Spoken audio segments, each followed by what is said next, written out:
My boyfriend has a very important job, and that is to empty the trash can. But sometimes the trash gets full and he still doesn't take it out right away, and I'm left smelling the atrocious scent of rotting organic matter all day long. Now I could just take out the trash myself, like all of these naysayers on the internet think I should, but no, I shall not capitulate. Because why spend 30 seconds taking out the trash when I can spend 30 hours making a smart trash can that will make sure my boyfriend, your boyfriend, and everyone's boyfriends take out the trash in a timely manner. My idea is simple. All I need is the trash can to be able to know when it's full, and then once a person walks into view, it'll immediately measure how far away that person is and then chase after them while yelling at them to take the trash out. Now, I've never done anything quite like this before, and I am by no means an expert, but I do have ChatGPT, and I steal my boyfriend's tools whenever I want to, so I think we should be golden. So to make the trash can move, I got these mechanism wheels. Mechanism wheels? They're super cool. I'll insert a clip of what they look like when they're moving. They have these little rollers on top of the wheels itself, which makes them move in really fascinating ways, and I think it'll be really uncanny to have the trash can do that. Of course, with wheels, I'll also need motors as well as motor drivers, and I'm gonna control all of this on an Arduino Mega. In case you're unaware, Arduinos are like little mini computers, except they're much dumber than computers and can only run very, very basic programs, but that's okay because I can only write very, very basic programs. And for boyfriend detection, I'm using ultrasonic sensors. These basically measure distance by sending out an ultrasound wave and then waiting for it to hit an object and then bounce back, and then it measures the time that took to calculate the distance. Wow, math. The issue, however, with ultrasonic sensors is that they can't tell living things from inanimate objects. So I'm thinking I'll use these in conjunction with PIR sensors. So PIR stands for passive infrared sensors, and how these work is they detect motion when something emits infrared radiation while moving across its field of view. Infrared radiation is just heat, and my boyfriend is a warm-bodied mammal, so I think it'll work just fine. So I'm envisioning a ring of these around the trash can so that it can see everything that's happening around it and not get snuck up on. Also, I want to start with making a little mini prototype just in case something doesn't work. Alright, so I've got all the things wired up and wrote some basic code. So let's test it on the ground for the first time. As you can see, it's already going crazy because I'm setting off all the sensors. So let's do the forward. Oh, that seems to be working. Okay. No, what are you doing? So just observing the car, I have no idea what's wrong with my shitty code that's making it go crazy like that. So I'm gonna have to attach a little OLED display so that while it's driving around, I can print messages and see what it's actually thinking. So with the OLED display in place, I was able to diagnose the problem, and I thought it came down to some imbalance in the wheel rotation speed, causing one wheel to turn faster than the other ever so slightly, resulting in the car making turns rather than going diagonally like it was supposed to. I spent an inordinate amount of time trying to alter the speed of the wheels via good old trial and error, thinking that if I tuned the wheel speeds precisely enough, it would stop the spinning. But nothing I did worked. Until finally a light bulb went off in my head, and I wondered if it was because the electronics on top had unevenly distributed weight. So I dropped some heavy speakers on, and boom, that was it. All the tilting stopped. That's not supposed to happen either, but I fixed it. Nice. I finally deemed this prototype as working well enough for me to move on to the real thing. I'm gonna need the wheels to be much further apart to support the weight and size of the trash can on top of it. So I designed this frame consisting of 4 3D printed connectors holding together 4 hard, long metal shafts. Now I'm just screwing in all the motors and wheels onto my new frame. Yep, that's the fancy electric screwdriver that I stole from my boyfriend earlier. And here's what it looks like so far. I literally just dug this box out of my closet, and it's so satisfying how perfectly that fits. Not sponsored. So the idea is that the trash can will sit on top of here and all the electronics will go inside. But I have no idea if this can even support the weight of all of that yet, so won't know until you try.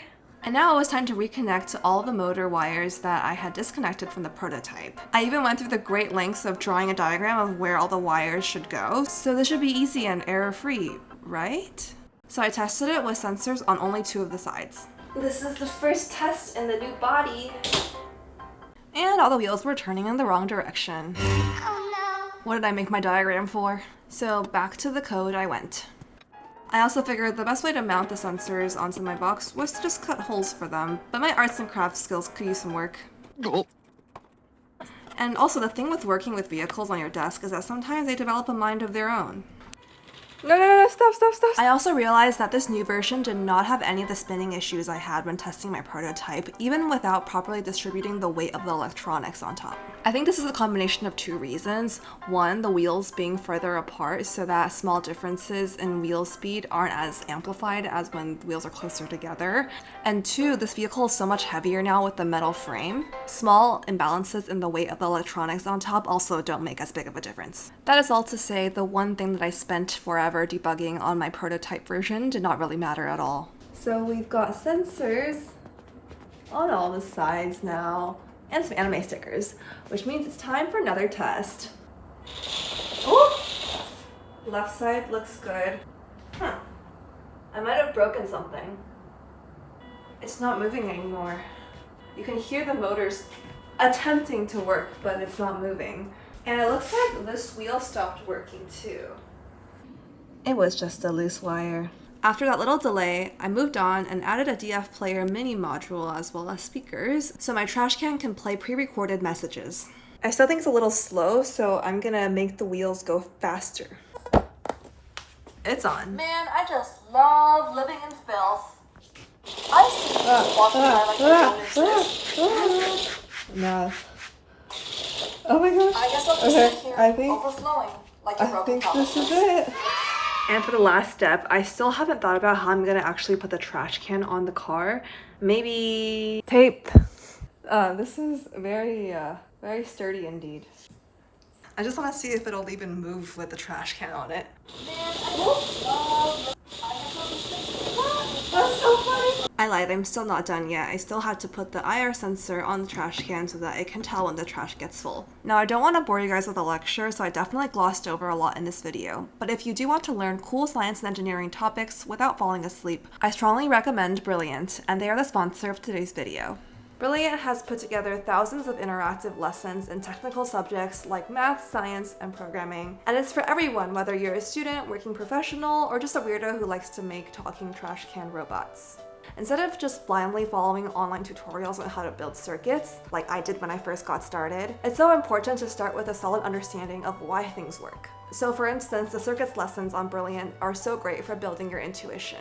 There is zero memorization of formulas, and it's all about doing engaging lessons, teaching you real knowledge and how to think critically.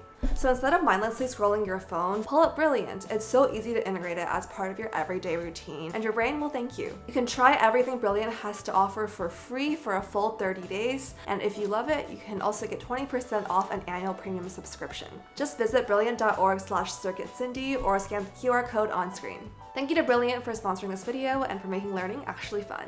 So after weeks of hard work and procrastination, I was finally ready to test out my trash can on an unsuspecting target.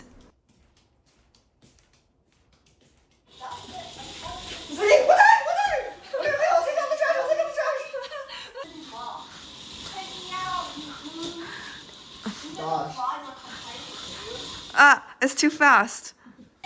Oh, rolling up your pants works so much better. So as you can see, this works super well.